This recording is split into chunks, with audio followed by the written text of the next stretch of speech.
Eyes on Longmont, offering a diversity of topics about our community that will inform and entertain you. We invite you to sit back and enjoy this edition of Eyes on Longmont.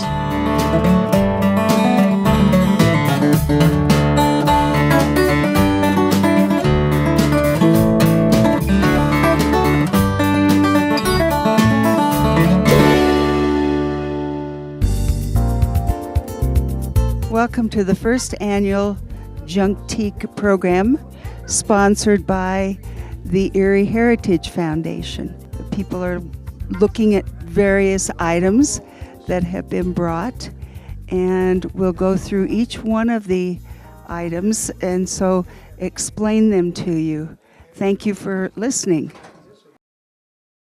Hello. Your name is? I'm Barbara Nichols. Okay, and you live where? I live in downtown Erie. I've been there for about 5 years. Okay. In an old house that has been lived in by a lot of Erieites over the years.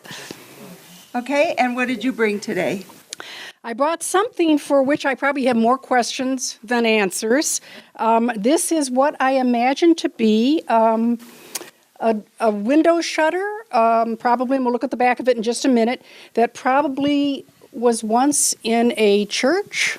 I would, a Mexican church, because this is the patron saint of Mexico, I believe, St. Mary of Guadalupe, Christ's mother. I'm not quite sure what the iconography is around this figure down here, but you can see these are very primitive paintings. I imagine being in a little adobe church somewhere in maybe, I don't know, southwestern Colorado, we don't know. The paintings around the sides are very traditional Mexican kind of paintings. I don't know how well you can see them around in here. There's swirls and so forth in that blue color that you'll often see with adobe houses. The nails, I've been told today, are wooden with square heads. You can see that at some point in time this has been well eaten by termites, hopefully no longer. Let me just show you the other side too. I'm hoping somebody has something to tell me about this, actually. This is the back of it, so you can see this is a canvas kind of material that the paintings were made on. Right here you can see on the front of the paintings, you can see there are places where the paint has begun to crackle a little bit, and somebody here put on some kind of a repair for that, which, you know, from the back looks very primitive, but the front looks very good. It really holds it all together, and it looks nice. The back here has some interesting hardware on it, which I assume to also be old. This looks like it was a latch, that this door perhaps had a matching door and that they latched over a window or some kind of aperture. The nails, and somebody just told me about this, this is the kind of nails you would drive all the way through and then pull them apart and flatten the two ends of the nails. I can maybe show you right here. This is a place where that type of nail, somebody tell me it was you, I think, where that type of nail came through the wood and incidentally split it. But so they pull it apart at the other end to hold it all together. And if anybody knows anything, if this painting is familiar, I don't quite think so, but this style of painting, as I say, it's very primitive. It has Mexican designs around the side, and somebody obviously honored and loved this piece of history, and I say that both because of the subject matter and because of the care that was taken with the repair of this. There you have it. Let me know if you know. Thank you. Okay, thank you very much. Thank you. I'm Danny Connor. Okay, and where do you live? I live in Erie and Red Feather, Colorado. Okay, and what did you bring today? I brought a Marlin lever action rifle that's from around the turn of the century 1900s. It's a caliber 38-55, and it was possibly a deer hunting rifle or something along that nature. They were a little more of the preferred rifle for back in that day, as they didn't have the contract like the Winchester did with the government. It does have a lot of wear on it, and some of the somebody actually put new varnish on it, but I thought it'd be kind of a neat piece, and was hoping that maybe there would be a collector or somebody here that could appraise it, and hoping that maybe there'll be some in the future that can come out to events like this and talk about things with us. And where did you get it? I got it from your dad. This is my mom, and I'm here in support of her. So this was actually your dad's, and my great uncle, Paul Horst, who was from Colorado here, saved it and gave it to me when I was younger because I was very involved in shooting sports in 4-H when I was younger. Okay. Well, thank you for coming. You're welcome. Your name? Henry. Okay, and where are you from, Henry? Boulder. Boulder, okay. And what did you bring today? I brought an old Donkey Kong machine. Cool. Want to tell us about it? It was originally my dad's, and just yesterday we fixed it up. Oh, And it works now. cool. Does it make noise? Yeah. Does it? Are you going to make it make noise? No, you have to kind of play the game to make it make noise. Ah, okay. All right. And where? How old is it? Older than you? Oh, way older. And how old are you? 8. You're 8. Oh, that it is old. Yep. Okay. Do you still play it? Yeah, Okay. Or you just hang on to it mostly? I mostly play it. Okay. Cool. Do your friends like to do it? They've never actually seen it before. Oh. Okay. Well, that's quite a find. And where are you going to display it? I don't know. Probably just displayed at my house. Okay. Going to keep it in your bedroom? No, in the basement. Oh, okay. All right. Well, thank you for coming today. Welcome. Okay, bye. Bye. And what is your name? Howard Smith. Where do you live, Howard? I live in Erie right now, and I've only been here a couple of years. Okay, and what did you bring today? Well, I brought mostly from North Carolina because I've been interested in history and archaeology all my life. But I did find my girlfriend found a couple of Patsy Cline records at Niwot, searching through a box, and I'm considering them classic phonograph records because they're 33 1/3. Nobody plays them, but I've still got a 33 1/3 player. And the most famous one I'm proud of is attending the 20-year reunion of the 3 astronauts. And Neil Armstrong was born in my hometown in Ohio, where I was born and raised. He was born in the county seat. I met him at the 20-year anniversary and finally talked to him. My dad went to school with his mother, so I knew about the family before anybody else knew about Neil Armstrong. Okay. So I'm proud of that. And we went to the 20-year anniversary. Got all the signatures from Neil and Buzz and Michael and some other ones, Chuck Yeager. So I'm real proud of that. Okay, and what else did you bring? I brought a lot of archaeology stuff that, again, I lived in North Carolina for 20 years and discovered an archaeology site under my cabin, 800 square foot cabin. Started digging when I was modernizing it. And so I've been interested in archaeology in depth for 10 years now. And I'm interested in it here. I belong to the Boulder chapter. Archaeology, we have lectures. I went out on a dig up near Estes last year or so, and I'm trying to get involved here in archaeology. You want to explain some of these Well, items? briefly, in North Carolina that I discovered, it ranges from 10, 12,000 years, the Ice Age, clear down to 1600 A.D. The bow and arrow, a lot of people don't know, was invented about 2000 B.C. back there. I just read an article, Yellowstone, they date it there at about 3000 B.C.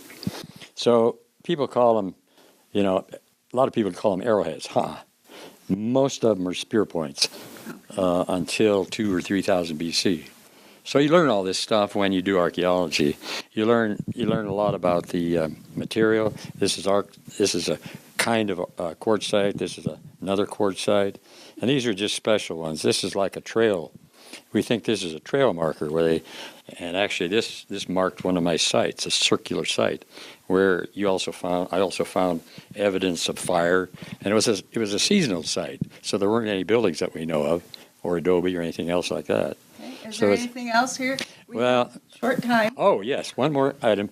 This is a piece of sand that was solidified by the first atomic bomb in Alamogordo, and I worked at Los Alamos for 20 years, so I know a lot of history about all that stuff, too.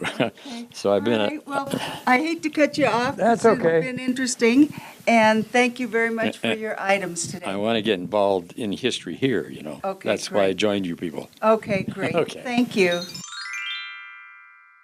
Hi, what's your name? Jackie Connor. And what have you brought for us to see today? I have brought a collection of pins that I have either purchased or inherited. The first one I want to talk about is the one that I'm wearing. It was from my grandmother. It is made from Bakelite, which is an old plastic from years and years ago. And when my grandmother passed away, my mother and her twin sister cleaned out their house, and this was in her drawer, and my aunt knew I liked pins, so she grabbed it and put it in my pocket and told me, don't tell anybody else you got it. So I have it and I wear it. It's kind of a wild pin, but it works. It's wild. Yeah, it's wild. So I have an assortment of pins here. Some of them I have collected. I used to collect turtle pins, so I have a whole assortment of turtle pins on here. Some of them were from my mother's 1940s era, and I have a ring and pin and earrings that match the whole set. These were given to my mother by my dad in the 40s. I have a little heart pin here that when you open it, it has a teeny tiny picture of my mother and father when they were dating back in the 40s. I have some pins that were given to me. They have names on the back. This was my mother's, and it's sparkly. I picked some up at Hobby Lobby. I've inherited some. My dad gave my mother this pin, and there's a bracelet and earrings that go with it. Sometimes it looks purple, and sometimes it looks blue. I bought some pins from QVC. I have a pin here that was from Joan Rivers. This was from Hobby Lobby, and this is kind of an antique costume jewelry here. So it's just kind of a fun assortment. I keep these on a pillow in my dresser drawer because it's easier to see them when I want to wear them. So You don't sleep on that pillow. no, don't sleep on this pillow. So that's my collections of pins. Well, thank you for coming today. Okay, you're welcome.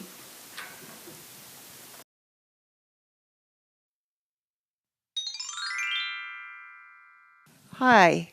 How Hello, are you? Your I'm name fine, is? thank you. Karen Drummond, Okay, and you live? in Erie. Okay. And what did you bring today? I brought a little bit of history from my family.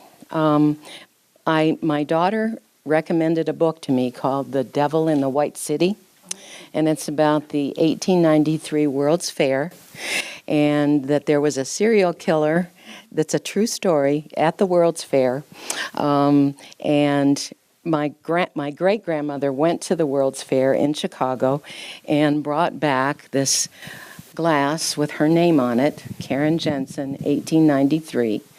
And I have a picture here of the World's Fair, and you can see why it was called the White City, because all the buildings were white back then.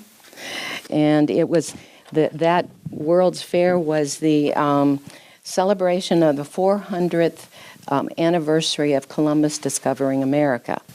And I brought another piece of ruby glass because they were still making this in the middle 1900s. And it's ruby glass. This is called King's Cross.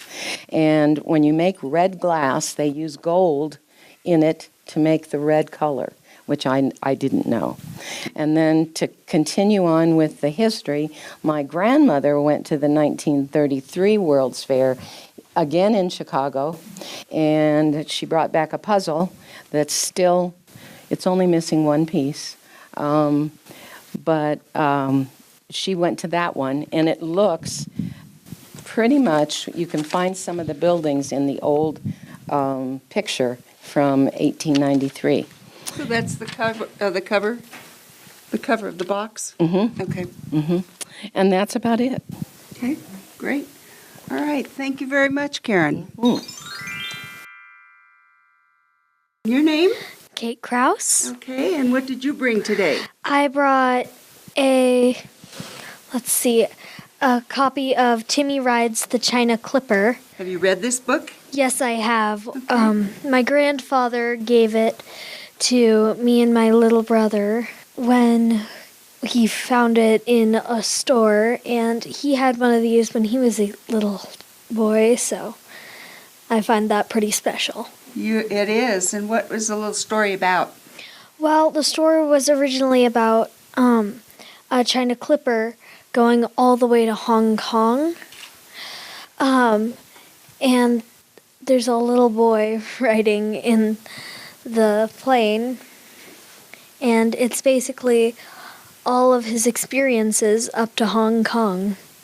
San Francisco up to Hong Kong is a pretty far ways, so this kind of made history. And what was the Clipper?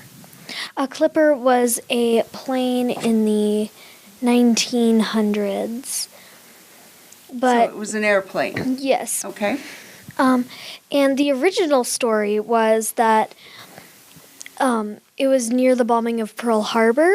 So the Clipper went to Honolulu, but the bombing had started. So they had to go all the way around the world to get back Oh, wow. to home. So, Yeah. because they couldn't turn around. Yeah. Oh, wow.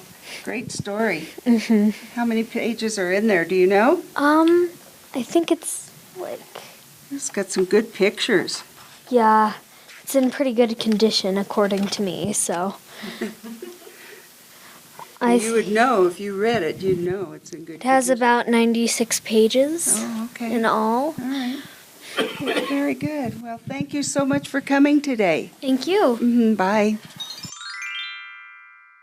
And your name? I'm Mark Maverganis. I'm a resident here of Erie. Okay. And what I brought today was a family heirloom, I suppose. These keys were used by my dad when he worked on the railroad. They unlocked the switches. And so you can tell by the wear on the leather thong and everything, he kept this in his pocket for a long time. And then when they went to another system, he just kept the keys. But at any rate, railroading is so important, both to Erie specifically, but Colorado in general, and the importance of railroading to our state and to our community is immense. So I thought it would be interesting to bring in these actually working tools for the railroad industry. And Mark, what are switches? Oh, so when you want the train to go this way or that way, you throw a switch. And so they were obviously locked so that you didn't have, kids or somebody messing with them. So the switchman would send the train this way or that way, depending on which way the switch was thrown. And what year did you say they used those? Well, these were used sometime after 1950 because that's when he went to work for the railroad. Very good. Thank you, Mark. You're welcome. Okay. Hi there. How are you? I'm good, and you? And fine. And your Good. name? I'm Patsy Holt. Okay. And what did you bring today? Today I brought some samples, some old samples of what is referred to as pyrography. Pyro is the word that's, I don't know what language it came from, but it means fire. And these boxes are all samples of early wood burning. And this particular one is from the Flemish Art Company in New York City. It has a stamp on the bottom, so I know it's an original box. And inside was a label, and it had directions about how to do this wood burning process along with all the tools that you needed. I have none of those anymore, but I'm very sure that it's authentic. And this art has also been called poker art and fire etching and phlegm art for the Flemish. I'm wondering, these boxes were all from my aunt's estate, great aunt. I wonder if she actually bought this kit initially, early in the 20th century, and did the wood burning herself. I don't know that. But it's an empty box. These other two are, as I found them, with kid gloves, many different kinds of combs, a pin cushion with probably some hat pins, and some other things. You know, this is a piece of something that's not real new, but a number of different calling cards that people used to leave when they visited their friends and neighbors. This other box is also hers, and this is as found. A lot of old things, a lot of new things. A rain bonnet from Howe's Mortuary in Boulder, Colorado. But there are broken beads and different things in here that she saved for whoever knows what reason. Anyway, as I said, the Flemish Art Company was actually in Brooklyn, New York. When you see a pattern like this, where everything has actually been burned, the whole surface, this one is not so much, but this is a very good example of what they call pyromania, because it's just all over. And I thought that was particularly interesting too. This has a name on the bottom too, and I can't see whether that says Flemish or not. I think it must though, because there are two bears on the logo on each one of these. So they're both quite old, and wood burning has kind of gone by the way until more recently, and I just wanted to show a modern wood burning. My cousin's wife does these. This is a bamboo board from Walmart. This is all done freehand, and she's wonderful at it. Her work is done in conjunction with a fellow that makes laminated skateboards, and she wood burns people's designs, whatever they want, or she does her own designs. But it's interesting that 100 years later, these things are still happening. Right. Thank you very much. Mm-hmm. Your name? I'm Paul Krause. Okay, and Paul, what did you bring today? I brought in two hand-carved items that were carved by my great-grandfather, Tom Pratt from Ripon, England. Wow. And, the first is it looks like an antelope horn or antler of some sort that was fashioned into a knife. And, it has some pretty intricate floral carvings, and I'm not sure what type of antelope it is, whether it was U.S. based, because he moved here in the 1870s from England, and then whether this is U.S. or British based. But I do know that this box was carved in England, in Ripon, England.